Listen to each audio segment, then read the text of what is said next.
Therapy is a process, a relationship between a client and a skilled and trained clinical professional or mental health professional, maybe preferably a licensed professional counselor or a licensed clinical social worker like myself, a person who holds this space and creates a safe space and a brave space for one to work through difficulties, emotional conflicts, so that skills can be taught on how to reduce emotional discomfort and increase overall wellness. Therapy has so many benefits, y'all. Some include increased insight, increased awareness. People talk about self-care. But can I just tell you something? You can't self-care if you're not self-aware. Self-awareness is the key to self-care. You can take a bath in Epsom salt. Yeah, that's self-care. You can do your hair, you can do your face, you can do your nails, you can do your toes. That is self-care. But I'm talking about self-awareness, where you notice patterns, cycles, triggers. You notice your feelings. You notice that you are acknowledging your emotions, that you're not suppressing them. Therapy gives you the opportunity to learn all of that, to learn effective coping strategies, to deal with negative thoughts and emotions, to understand triggers, to reduce distress, to increase communication or interpersonal skills, to increase confidence, to show up for oneself, or how to be assertive, how to set appropriate boundaries. There are so many people who don't even know how to set boundaries in a relationship, and they let people take advantage of them. They keep saying yes to everything, and the yes is costing them something, costing them their sleep, costing them their wellness, costing them their finances. They don't even want to do these things, but they're settling, they're compromising. Therapy teaches you how to help you set boundaries.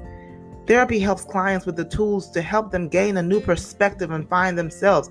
I have to specify that because there is a difference between therapy and coaching. See, coaching looks at the present and what we can do about it to move forward. And as a mindset coach, clients tell me their dreams and their aspirations. As a therapist, clients tell me their secrets. And we look at the past and how it impacts the present before we can move forward. Therapy is very necessary and important. Can I tell you something? I market and attract professionals and young adults. These are individuals you would perhaps not even think need therapy because they're highly functional. They're smart. They're intelligent. They're bossing it up. They're entrepreneurs. But you know what? They are wearing a mask. They have a master's degree and a doctorate in suppressing their emotions or deflecting. You ask them how they're doing, they say, I'm good, I'm all right, I'm cool, I'm okay. It's a great day. They even say, I'm blessed and highly favored. That's another thing too. I serve Christians. And I offer Christ-centered counseling to those who request. I say that because not every client is a Christian. But most believers find me. And I'm so thankful that they do, because I offer Christ-centered counseling to those who request. People who have been taught to just pray it away. Yep, just pray it away. Why should you need a therapist when you could just talk to God? Don't get me wrong, because prayer is necessary. I wouldn't be where I am without prayer. Prayer is powerful. Prayer is a direct communication line with God. But where are the people who just get down with Jesus and therapy? Am I talking to you? Hello, somebody. So what am I saying? Here are a few reasons why therapy, why you should consider it, why you should move from considering to starting it. Therapy is necessary for your emotional wellness. It's an amazing way to invest. It is an amazing, and let me say that again. It is an amazing investment into your emotional wellness. Therapy is a way of showing up for yourself. It is a way of giving a gift to you. It gives you the space to give you permission to be vulnerable and become emotionally naked with someone who is capable to hold that space with you. The therapist is trained. And if you're seeing a therapist and you feel like you can't be vulnerable, then by any means, you have every right to advocate for yourself and have a conversation with that therapist. I would recommend having a conversation before you fire that therapist. And I'll talk about that in another episode, because there are many people who see a therapist but may not be satisfied. You can have that conversation before you fire them. But listen, I know that vulnerability is scary. Many people call me and they say things like, Ms. Bob, I am really private. Like, I really thought about this for a long time, but I don't really tell people my business. I pray, I read the Bible, I go to church, but I listen to sermons.